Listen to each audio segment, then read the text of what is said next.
Government policies have a way of affecting or influencing the stock market. Governments and fiscal policies, or monetary policies have a unique way of impacting the stock market. So in this particular video, I want to talk about the power of monetary policy in shaping uh, the growth of stock markets or in shaping stock market returns, how monetary policy affects returns in the stock markets. And so in this case, we need to understand precisely what a monetary policy is all about. That's number one, understanding monetary policy. Monetary policy refers to the action taken by the central bank, essentially, like they call it the Federal Reserve in the US, and they call it the European Central Bank in Europe. Different countries have different names for their central bank. So the policies designed to regulate the money supply, control inflation, and stabilize the economy. So there are two main types of um, monetary policy. Actually, it could be expansionary monetary policy, and it could be contractionary monetary policies. The other one tends to expand, the other one tends to contract. So we'll talk about expansionary monetary policy. So it is aimed at stimulating economic activities by lowering interest rates and increasing money supply. Once there's a reduction in interest rates, there will be an increase in money supply, because people tend to borrow, in an atmosphere of a decrease in interest rates. There's that particular increase in the rate of borrowing, and by so doing, there's an increase in there's an increase in money supply. When it comes to contractionary policy, it focuses on slowing down economic, activities by raising interest rate and reducing money supply to control inflation. Once there's an increase, or there's a rise in interest rate, people and corporate bodies tend to borrow less. And once there's no much money in circulation, it would cope inflation, and at the same time, it will tend to stabilize. It will control inflation and stabilize the economy the more. Number two is mechanisms of impacts. Mechanisms of impact. What are the specific impacts of monetary policies when it comes to its relationship with the stock market. We talk about interest rate. When central banks lower interest rates, borrowing becomes cheaper for businesses as well as some individual consumers. So in this case, this often leads to higher corporate earnings and stock prices. The more people have money at their disposal, the more they spend. And the more they spend, you discover that a company will have more revenue and, of course, better profitability. And that would invariably lead to increase in stock prices. So conversely, when rate rises, borrowing cost increases, potentially leading to a lower stock market returns. So that's how it works essentially. We talk about inflation. So inflation in this case, actually higher inflation generally reduces purchasing power and can lead to higher costs for companies, which may hurt their profitability. When company, encounter high cost of operation, cost of inputs, cost of running a company, cost of running businesses, then that would eat into profitability, particularly when they cannot pass the cost to consumers. Essentially, it will hurt their profit levels, and this often results in a negative effect on stock prices. And so central banks aim to control inflation to maintain economic stability. Once inflation is under control, the economy becomes more stable. We also have liquidity.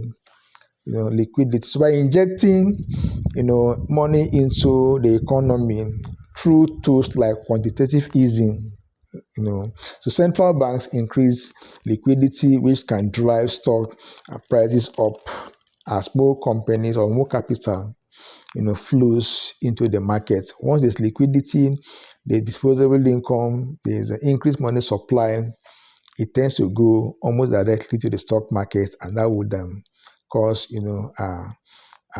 stock prices to climb. Conversely, when liquidity reduces, is reduced or diminishes, you discover that it will lead to depressed stock price. There will be reduction in stock price, and it will tend to affect the overall market. Please subscribe to this video and like this channel if you've not done that. That would help me a lot and motivate me to keep on bringing contents of this nature to you. Number 3 is impacts on different stocks. How does monetary policy, impact different stocks in different sectors of the stock market? How does it impact different sectors of the stock market? So when it comes to growth stocks, growth stocks generally they are sensitive to interest rate change, as higher rate can dampen growth prospects and reduce valuation. Whenever there is that particular increase in interest rate, it will affect growth stocks negatively. Then as for dividend paying stocks, actually, it often sought after during low interest rate periods because they provide attractive yield compared to bond coupon or bond returns. Usually, whenever there's a cut in interest rate, investors flock to dividend stocks because the dividends they get will certainly outperform what is obtainable, in bonds. The kind of returns obtainable in investing in bonds.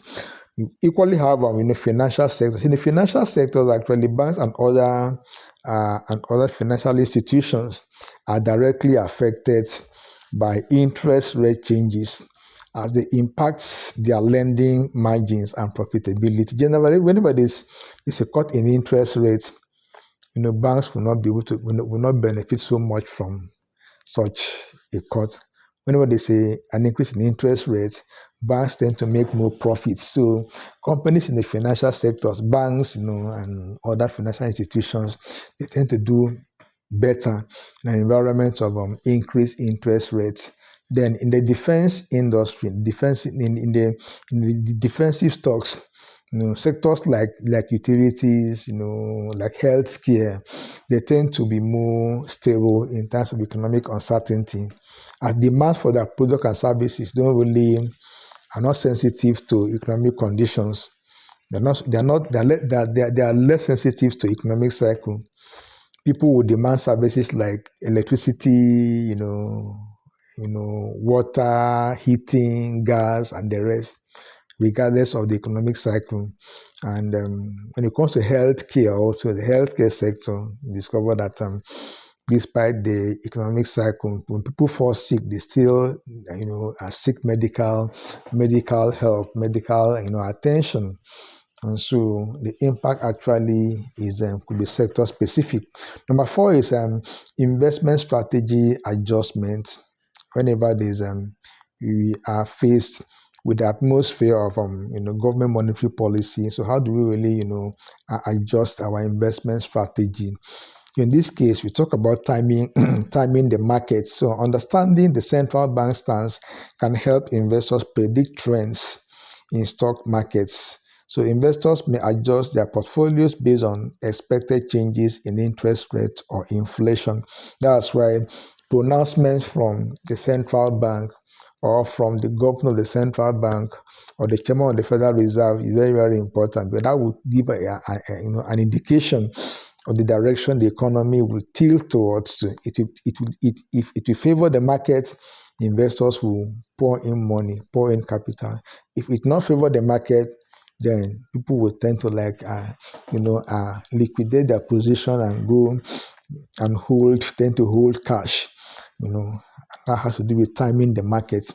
And they have what is called sector rotation. So investors may rotate into sectors that benefit from the current monetary policy, monetary policy stance, such as moving into dividend-paying stocks during periods of low rates, or into cyclical stocks when rates rise to combat inflation. So whatever direction the interest rate takes, investors will then invest in accordance to, or they will react, in accordance to the nature of interest rates, so as to be able to secure their returns. Number 5 is risk and consideration. Risk and consideration. In this case, talk about market volatility.